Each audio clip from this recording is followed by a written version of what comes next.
Aphorism 1. The physician's high and only mission is to restore the sick to health, to cure, as it is termed. Note to Aphorism 1.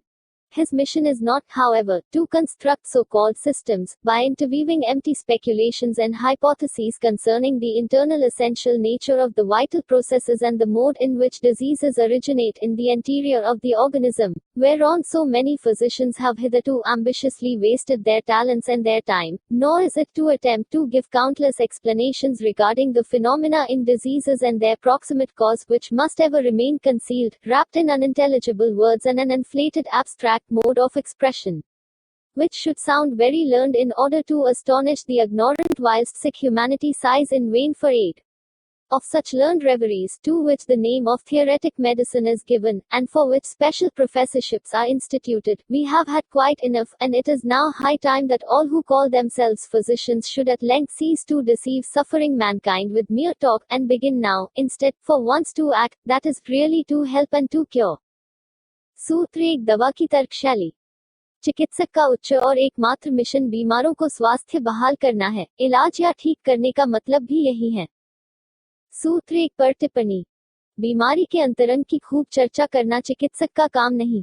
उस आधार पर अपने तर्क वितर्क के हवा महल खड़े करना उचित नहीं है। बीमारियों और उनके निकटतम कारण, जो कभी छुपा रहता है, के बारे में अनगिनत स्पष्टीकरण देने का प्रयास करना उचित नहीं है। स्पष्टीकरण अनजान शब्दों में लपेटना नहीं चाहिए और अभिव्यक्ति का प्रयोग अज्ञानी जनों को आश्चर्यचकित करने के लिए भी नहीं करना चाहिए। बीमार मानवता सहायता के लिए व्यर्थ में श्वास लेती है और आप अपने शब्दों के जाल बुन रहे हैं, ऐसा करना ठीक नहीं। खुद को विद्वान बताने वाले चिकित्सकों की कोई कमी नहीं है और उन्होंने चिकित्सा शास्त्र के गहनतम जाल बुने हैं। हमें जरूरत है उन लोगों की जो लोगों की पीड़ा को दूर करे, बनस्पत उनके जो बड़े बड़े अनुमानों के जाल बना रहे हैं। Aphorism 2. The highest ideal of cure is rapid, gentle and permanent restoration of the health, or removal and annihilation of the disease in its whole extent, in the shortest, most reliable, and most harmless way, on easily comprehensible principles. सूत्र 2. दवा की तर्कशैली। इलाज का उच्चतम आदर्श है स्वास्थ्य की जल्द, सौम्य और स्थायी बहाली। बहाली की प्रक्रिया पूरी तरह से समझने योग्य सिद्धांतों पर आधारित होने चाहिए। यह प्रक्रिया सबसे छोटी, सबसे भरोसेमंद और सबसे हानिरहित तरीके से काम करने वाली होनी चाहिए। बीमारी का निष्कासन पूर्ण रूप से होना चाहिए और बीमारी के विनाश को पूरी तरह से अंजाम देने की क्षमता इस प्रक्रिया में होनी चाहिए। Aphorism 3. If the physician clearly perceives what is to be cured in diseases, that is to say, in every individual case of disease, knowledge of disease, indication, if he clearly perceives what is curative in medicines, that is to say, in each individual medicine, knowledge of medical powers, and if he knows how to adapt, according to clearly defined principles, what is curative in medicines to what he has discovered to be undoubtedly morbid in the patient, so that the recovery must ensue to adapt it, as well in respect to the suitability of the medicine most appropriate according to its mode of action to the case before him, choice of the remedy, the medicine indicated, as also in respect to the exact mode of preparation and quantity of it required, proper dose, and the proper period for repeating the dose, if, finally, he knows the obstacles to recovery in each case and is aware how to remove them, so that the restoration may be permanent, then he understands how to treat judiciously and rationally, and he is a true practitioner of the healing art. सूत्र 3. दवा की तर्कशैली। चिकित्सक को यह स्पष्ट रूप से समझना चाहिए कि बीमारियों में क्या ठीक किया जाना है। इसका अर्थ यह है कि बीमारी के हर मामले में उसे बीमारी के संकेतों को देखते आना चाहिए। उसे यह भी स्पष्ट रूप से समझना चाहिए कि दवा में जो रोग निवारण की शक्ति है वह क्या है। चिकित्सक को हर दवा में जो रोग निवारण शक्ति है उसका यथोचित ज्ञान होना चाहिए। दवा की रोग निवारण क्षमता का ज्ञान और रोगी में रोग व्याप्ति का ज्ञान यदि है तो रोग निवारण के लिए उचित दवा का प्रयोग संभव है। तो चिकित्सक के लिए निम्नलिखित बातें हितकारी होगी। उसे हर दवा की रोग निवारण शक्ति का ज्ञान हो, उसे रुग्ण के रोग की व्याप्ति का ज्ञान हो। रोग के लक्षण किस दवा की ओर इशारा करते हैं या किस दवा की सूचना देते हैं, यह चिकित्सक को समझना चाहिए। चिकित्सक को समझना चाहिए कि दवा को कैसे बनाए। उसे यह भी समझना चाहिए कि दवा की मात्रा या खुराक कितनी हो और यह भी जानना चाहिए कि दवा को कितने समय के बाद और कब तक दोहराना चाहिए। चिकित्सक को यह भी समझना चाहिए कि स्वास्थ्य प्राप्ति में कौन सी बाधा आएगी और उसे यह भी समझना चाहिए कि कैसे उन बाधाओं को पार करे। चिकित्सक यह सुनिश्चित करे कि स्वास्थ्य प्राप्ति स्थायी हो, क्षण भंगुर नहीं। जो चिकित्सक इस प्रकार विवेक युक्त और तर्क युक्त है, वही मेरी दृष्टि में चिकित्सा की कला का सच्चा अनुगामी है। Aphorism 4. He is likewise a preserver of health if he knows the things that derange health and cause disease, and how to remove them from persons in health. सूत्र 4. दवा की तर्कशैली। चिकित्सक वैसे ही स्वास्थ्य का एक संरक्षक है यदि वह उन चीजों को जानता है जो स्वास्थ्य में गड़बड़ी पैदा करती और बीमारी का कारण बनती हैं। उसे यह पता होता है कि इन स्वास्थ्य संबंधी बाधाओं को व्यक्तियों से कैसे हटाया जाए। Aphorism 5. Useful to the physician in assisting him to cure are the particulars of the most probable exciting cause of the acute disease, as also the most significant points in the whole history of the chronic disease, to enable him to discover its fundamental cause, which is generally due to a chronic miasm. In these investigations, the ascertainable physical constitution of the patient, especially when the disease is chronic, his moral and intellectual character, his occupation, mode of living and habits, his social and domestic relations, his age, sexual function, etc., are to be taken into consideration. सूत्र 5. दवा की तर्कशैली। यदि चिकित्सक रोग का निवारण करना चाहता है तो वह निम्नलिखित बातों की ओर ध्यान दे।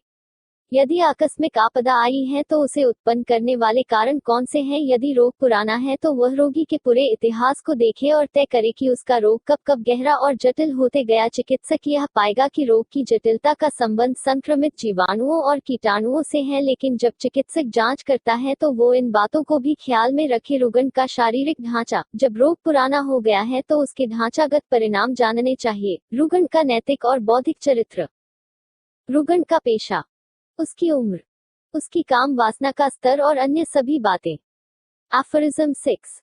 The unprejudiced observer, well aware of the futility of transcendental speculations which can receive no confirmation from experience, be his powers of penetration ever so great, takes note of nothing in every individual disease, except the changes in the health of the body and of the mind, morbid phenomena, accidents, symptoms, which can be perceived externally by means of the senses, that is to say, he notices only the deviations from the former healthy state of the now diseased individual, which are felt by the patient himself, remarked by those around him and observed by the physician.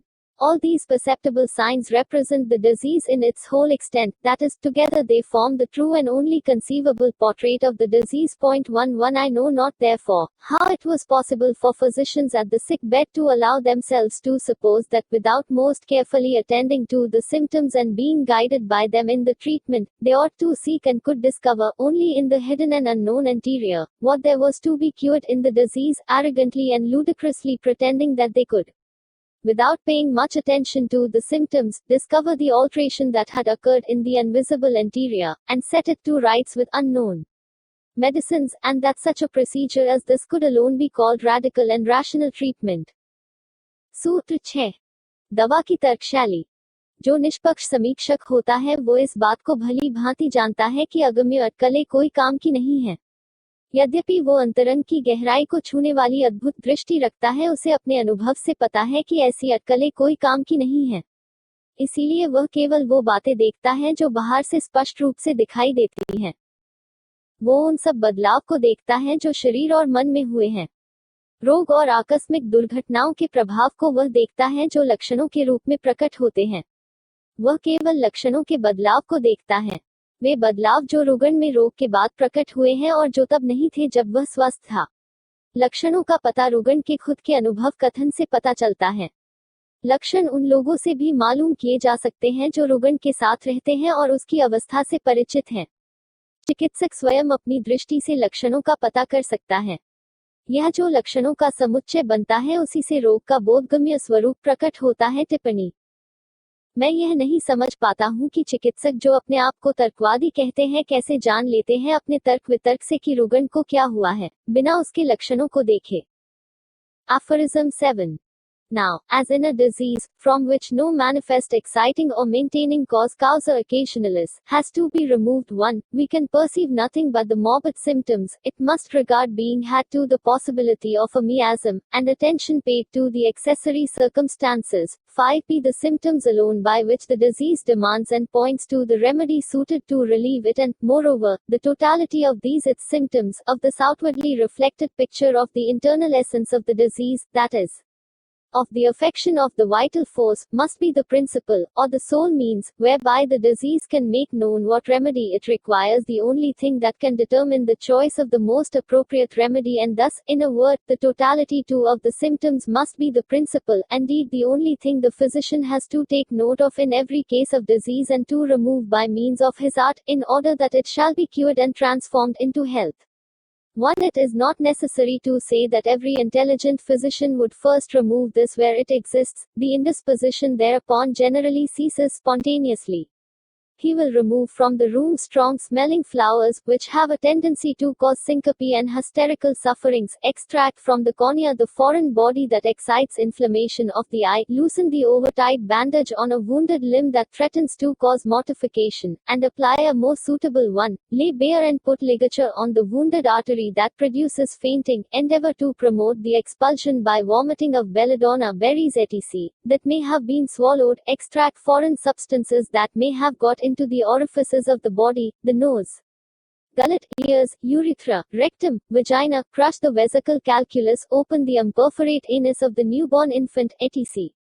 2. In all times, the old school physicians, not knowing how else to give relief, have sought to combat and if possible to suppress by medicines, here and there, a single symptom from among a number in disease is a one-sided procedure, which, under the name of symptomatic treatment, has justly excited universal contempt, because by it, not only was nothing gained, but much harm was inflicted. A single one of the symptoms present is no more the disease itself than a foot is the man himself. This procedure was so much the more reprehensible, that such a single symptom was only treated by an antagonistic remedy, therefore only in an enantiopathic and palliative manner, whereby, after a slight alleviation, it was subsequently only rendered all the worse. सूत्र 7. दवा की तर्कशैली. जब चिकित्सक रोग की व्याप्ति खोजता है तो पहले तो वही यह सुनिश्चित कर ले कि रोगी उन बातों को नहीं करे जो उसके रोग को उत्पन्न कर रही हैं। ऐसी बातों को दूर करने के पश्चात केवल बीमारी के लक्षण ही शेष रह जाते हैं। हाँ, जीवाणुओं और विषाणुओं के संक्रमण को अनदेखा न करे। उसी प्रकार रोगी की उन परिस्थितियों और चेष्टाओं को भी अनदेखा न करे जिसका रोग से मूलतः कोई संबंध नहीं है। जो रोग के बाह्य लक्षण हैं वे ही बीमारी की अभिव्यक्ति हैं और वे ही दवा की ओर संकेत करते हैं। जो आंतरिक बीमारी का सार है वही लक्षणों की समग्रता या सकलता के रूप में प्रकट होता है। लक्षणों की सकलता ही दर्शाती है कि रुग्ण की जीवन शक्ति किस तरह प्रभावित हुई है। लक्षणों की समग्रता ही दवा की ओर इशारा करेगी। इसलिए एक कुशल चिकित्सक समग्र लक्षणों पर ही अपना ध्यान केंद्रित करता है, चाहे बीमारी किसी भी प्रकार की क्यों न हो। समग्र लक्षणों का पता लगाने के बाद वो अपनी कला का प्रयोग करते हुए रोगी को स्वास्थ्य बहाल करता है। एक कुशल चिकित्सक अस्वस्थता के कारणों को दूर कर देता है, जिससे अस्वस्थता अपने आप दूर हो जाती है। यदि रुग्ण उत्तेजित हो रहा है तो चिकित्सक कमरे से उग्र सुगंध के फूल हटा देगा। यदि आंख में किसी वस्तु के चुभने से सूजन आई है तो उस बाह्य वस्तु को निकाल बाहर करना आवश्यक है। जो पुरानी तालीम में पढ़े हुए चिकित्सक हैं वे केवल एक ही लक्षण पर ध्यान देते हैं। रुग्ण को राहत देने के लिए वे इस एक लक्षण को दबाते हैं। ऐसी लाक्षणिक चिकित्सा की दुनिया भर में भर्त्स ना हुई है, क्योंकि इस चिकित्सा ने रुग्ण को जो लाभ पहुंचाया उससे कहीं ज्यादा उसका नुकसान किया। रोग के एक लक्षण को ही रोग समझना टांग को आदमी समझने जैसा है। एक लक्षण पर ध्यान देने वाले अक्सर लक्षण की प्रवृत्ति के विरोधी, प्रतिरोधी और प्रतिकूल इलाज करते हैं। इसका परिणाम यह होता है कि क्षणिक लाभ के बाद पीड़ा और तीव्र हो जाती है। Aphorism 8. It is not conceivable, nor can it be proved by any experience in the world, that, after removal of all the symptoms of the disease and of the entire collection of the perceptible phenomena, there should or could remain anything else besides health, or that the morbid alteration in the anterior could remain uneradicated. Point 1. 1. When a patient has been cured of his disease by a true physician, in such a manner that no trace of the disease, no morbid symptom, remains, and all the signs of health have permanently returned, how can anyone, without offering an insult to common sense, affirm in such an individual the whole bodily disease still remains anterior? And yet the chief of the old school, Hufeland, asserts this in the following words: homeopathy can remove symptoms, but the disease remains. Vide Homeopathy, p.27, 1, 19. This he maintains partly from mortification at the progress made by homeopathy to the benefits of mankind, partly because he still holds thoroughly material notions respecting disease, which he is still unable to regard as a state of being of the organism wherein it is dynamically altered by the morbidly deranged vital force, as an altered state of health, but he views the disease as a something material, which after the cure is completed, may still remain lurking in some corner in the interior of the body, in order, some day during the most vigorous health, to burst forth at its pleasure with its material presence. So dreadful is still the blindness of the old pathology. No wonder that it could only produce a system of therapeutics which is solely occupied with scouring out the poor patient. सूत्र 8. दवा की तर्कशैली. यह कल्पना नहीं की जा सकती है और यह दुनिया में किसी भी अनुभव से साबित नहीं हो सकता है कि बीमारी के सभी लक्षणों और अवधारणात्मक घटनाओं के पूरे संग्रह को हटाने के बाद स्वास्थ्य के अलावा कुछ और रहना चाहिए या इंटीरियर में रोग बिना उच्चाटन के रह सकता है। एक जब चिकित्सक ने रोग के बाह्य लक्षण हटा दिए हैं तो रोग का भी उच्चाटन हो चुका है। जब रोग के समग्र लक्षण दूर हो चुके हैं तो रोग भीतर कैसे मौजूद रह सकता है? इसके बावजूद परंपरागत मत प्रवाह के प्रमुख हुफलंद कहते हैं कि होम्योपैथी रोग के लक्षण तो हटा सकता है लेकिन रोग को नहीं हटा सकता। होम्योपैथी ने जो मानवता के उत्थान का काम किया है उसे देखकर हुफलंद को घुटन महसूस हो रही है। हुफलंद यह नहीं मानते हैं कि रोग एक गतिशील और क्रियाशील प्रक्रिया है और रोग को एक स्थूल वस्तु नहीं माना जा सकता। रोग की अवस्था जीवन शक्ति में गड़बड़ी की वजह से उत्पन्न होती है। लेकिन हुफलंद जैसे लोग इस तथ्य को अनदेखा करते हैं और कहते हैं कि एक गतिशील बदलाव के बावजूद रोग भीतर स्थूल रूप से शेष हैं। परंपरागत रोग निदान अपनी मान्यताओं को नहीं छोड़ेगा और यह परंपरागत चिकित्सा शास्त्र गरीब रुग्णों को बेवजह झाड़ता रहेगा। Aphorism 9. In the healthy condition of man, the spiritual vital force, autocracy, the dynamis that animates the material body, organism, rules with unbounded sway, and retains all the parts of the organism in admirable, harmonious vital operation, as regards both sensations and functions, so that our indwelling, reason-gifted mind can freely employ this living, healthy instrument for the higher purpose of our existence. सूत्र 9. दवा की तर्कशैली. जब व्यक्ति स्वस्थ होता है तो उसकी जीवन शक्ति प्रबल होती है और संपूर्ण स्थूल शरीर पर वह राज करती है, जिसके कारण शरीर के सभी भागों का संचालन प्रशंसनीय और सामंजस्यपूर्ण रूप से होता है। ऐसा होने से शरीर के भीतर संचार करने वाला हमारा प्रतिभाशाली मन स्वतंत्र रूप से जीवन को भोगता है और स्वास्थ्य रूपी उपकरण के माध्यम से जीवन के उच्चतम उद्देश्य के लिए गति करता है। Aphorism 10. The material organism, without the vital force, is capable of no sensation, no function, no self-preservation. 1. It derives all sensation and performs all the functions of life solely by means of the immaterial being, the vital principle, which animates the material organism in health and in disease. 1. It is dead, and only subject to the power of the external physical world. It decays, and is again resolved into its chemical constituents. सूत्र 10. दवा की तर्कशैली. जो स्थूल शरीर होता है उसमें कोई संवेदना नहीं हो सकती, वह कोई कार्य नहीं कर सकता और वह खुद को बनाए नहीं रख सकता यदि उसमें जीवन शक्ति का अभाव है। शरीर की सभी संवेदनाएं और कार्य प्रणालियां एक अभौतिक तत्व से स्थूल शरीर को चेतना प्रदान करती हैं, चाहे शरीर स्वस्थ हो या अस्वस्थ। स्थूल शरीर जब निष्प्राण होता है तो बाह्य भौतिक जगत के नियमों के अधीन हो जाता है, वह सड़ता है और रासायनिक घटकों में रूपांतरित हो जाता है। Aphorism 11.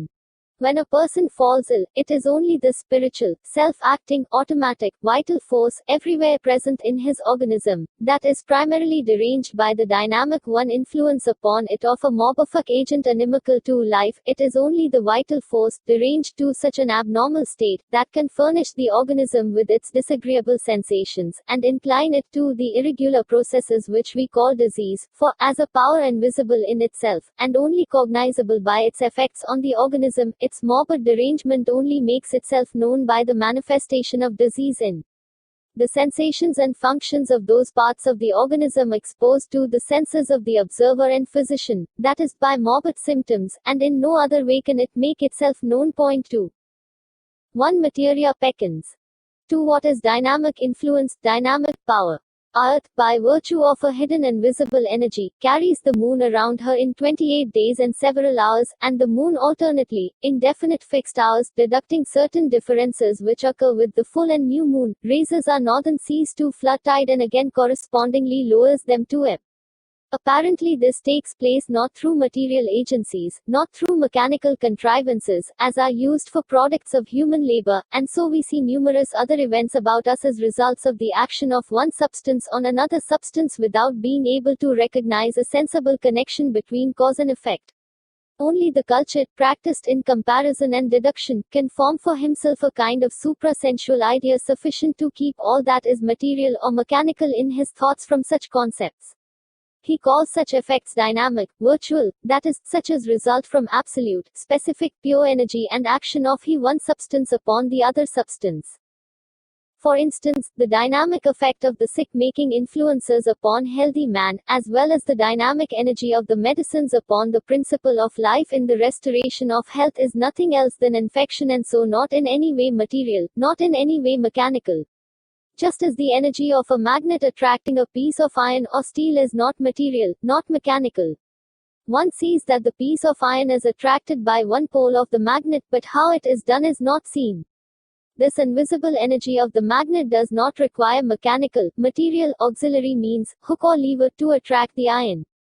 The magnet draws to itself, and this acts upon the piece of iron or upon a steel needle by means of a purely immaterial, invisible, conceptual, inherent energy, that is, dynamically, and communicates to the steel needle the magnetic energy equally and visibly, dynamically. The steel needle becomes itself magnetic even at a distance when the magnet does not touch it, and magnetizes other steel needles with the same magnetic property, dynamically, with which it had been endowed previously by the magnetic rod, just as a child with smallpox or measles communicates to a near, untouched healthy child in an invisible manner, dynamically. The smallpox or measles, that is, infects it at a distance without anything material from the infective child going or capable of going to the one to be infected. A purely specific conceptual influence communicated to the near child smallpox or measles in the same way as the magnet communicated to the near needle the magnetic property. In a similar way, the effect of medicines upon living man is to be judged. Substances, which are used as medicines, are medicines only insofar as they possess each its own specific energy to alter the well-being of man through dynamic, conceptual influence, by means of the living sensory fiber, upon the conceptual controlling principle of life. The medicinal property of those material substances which we call medicines proper, relates only to their energy to call out alterations in the well-being of animal life. Only upon this conceptual principle of life depends their medicinal health-altering, conceptual, dynamic influence. Just as the nearness of a magnetic pole can communicate only magnetic energy to the steel, namely, by a kind of infection, but cannot communicate other properties, for instance, more hardness or ductility, etc. And thus every special medicinal substance alters through a kind of infection, that well-being of man in a peculiar manner exclusively its own and not in a manner peculiar to another medicine, as certainly as the nearness of the child ill with smallpox will communicate to a healthy child only smallpox and not measles. These medicines act upon our well-being wholly without communication of material parts of the medicinal substances, thus dynamically, as if through infection. Far more healing energy is expressed in a case in point by the smallest dose of the best dynamized medicines, in which there can be, according to calculation, only so little of material substance that its minuteness cannot be thought and conceived by the best arithmetical mind, than by large doses of the same medicine in substance. That smallest dose can therefore contain almost entirely only the pure, freely developed, conceptual medicinal energy, and bring about only dynamically such great effects as can never be reached by the crude medicinal substances itself taken in large doses. It is not in the corporal atoms of these highly dynamized medicines, nor their physical or mathematical surfaces, with which the higher energies of the dynamized medicines are being interpreted but vainly is still sufficiently material, that the medicinal energy is found. More likely, there lies invisible in the moistened globule or in its solution, an unveiled, liberated, specific, medicinal force contained in the medicinal substance which acts dynamically by contact with the living animal fiber upon the whole organism, without communicating to it anything material however highly attenuated, and acts more strongly the more free and more immaterial the energy has become through the dynamization. Is it then so utterly impossible for our age, celebrated for its wealth in clear thinkers, to think of dynamic energy as something non-corporeal, since we see daily phenomena which cannot be explained in any other manner? If one looks upon something nauseous and becomes inclined to vomit, did a material emetic come into his stomach which compels him to this antiperistaltic movement? Was it not solely the dynamic effect of the nauseating aspect upon his imagination? And if one raises his arm, does it occur through a material visible instrument? A lever. Is it not solely the conceptual dynamic energy of his will which raises it? सूत्र 11 दवा की तर्कशैली।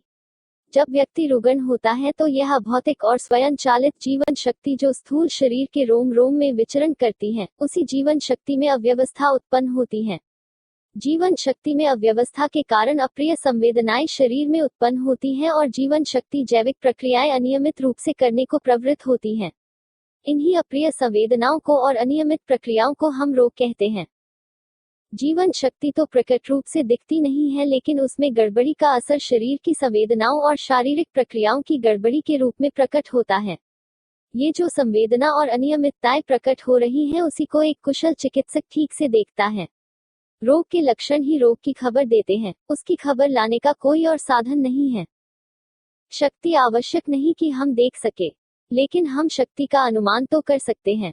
जैसे पृथ्वी की शक्ति जो दिखती तो नहीं है, लेकिन जिसके कारण चांद पृथ्वी की परिक्रमा करता है, जिसके कारण पूर्णिमा के दिन समुद्र में ज्वार उत्पन्न होता है, वो तत्व भी गतिशील हैं जो एक स्वस्थ व्यक्ति में रोग के लक्षण उत्पन्न करते हैं।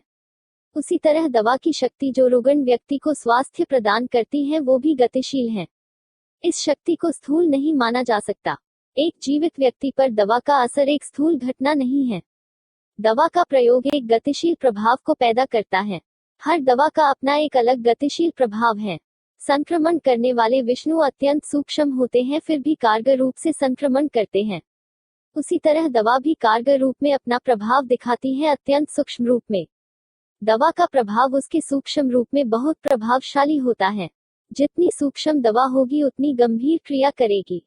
लेकिन हमारा जो युग है उसमें अनुसंधान सूक्ष्म तत्वों पर किया जाना चाहिए। हम ये अक्सर देखते हैं कि सूक्ष्म स्थूल से अत्यंत प्रभावशाली हैं। जैसे एक आदमी को गंदगी देखकर मितली होती है, यहाँ तो स्थूल रूप से कोई क्रिया हुई नहीं है। Aphorism 12. It is the morbidly affected vital energy alone that produces disease. 1. So that the morbid phenomena perceptible to our senses express at the same time all the internal change, that is to say, the whole morbid derangement of the internal dynamis. In a word, they reveal the whole disease. Consequently, also, the disappearance under treatment of all the morbid phenomena and of all the morbid alterations that differ from the healthy vital operations, certainly affects and necessarily implies the restoration of the integrity of the vital force and therefore the recovered health of the whole organism. 1. How the vital force causes the organism to display morbid phenomena, that is, how it produces disease. It would be of no practical utility to the physician to know, and will forever remain concealed from him, only what it is necessary for him to know of the disease and what is fully sufficient for enabling him to cure it, has the Lord of life revealed to his senses. सूत्र 12 दवा की तर्कशैली। रोग का निर्माण जीवन शक्ति के दूषित होने से हुआ है। जो भी रोग के लक्षण हमारी इंद्रियों से अनुभूत होते हैं वो भीतरी शक्ति में गड़बड़ी होने की ओर इशारा करते हैं। बाह्य लक्षण संपूर्ण रोग को उजागर करते हैं। चिकित्सा के दौरान बाह्य लक्षणों का मिटना प्रत्यक्ष रोग का मिटना माना जाएगा। इसे स्वस्थ जीवन प्रक्रियाओं की बहाली माना जाएगा। इसे जीवन शक्ति की प्रामाणिकता की बहाली भी माना जाएगा। इसे संपूर्ण संरचना का स्वास्थ्य लाभ माना जाएगा। चिकित्सक ये जानने की झंझट में ना पड़े कि रोग के स्थूल कारण क्या है। रोग के स्थूल कारण एक जटिल प्रक्रिया का हिस्सा है। यह प्रक्रिया अप्रकट रूप में चलती है। जब चिकित्सक रोग के बारे में जानना चाहता है और जो उसके जानने के लिए पर्याप्त है वो क्षमता परमात्मा ने चिकित्सक की इंद्रियों को प्रदान की है। Aphorism 13:13. Therefore disease, that does not come within the province of manual surgery, considered, as it is by the allopathists, as a thing separate from the living whole, from the organism and its animating vital force, and hidden in the anterior, be it ever so subtle a character, is an absurdity, that could only be imagined by minds of a materialistic stamp, and has for thousands of years given to the prevailing system of medicine all those pernicious impulses that have made it a truly mischievous, non-healing art. सूत्र 13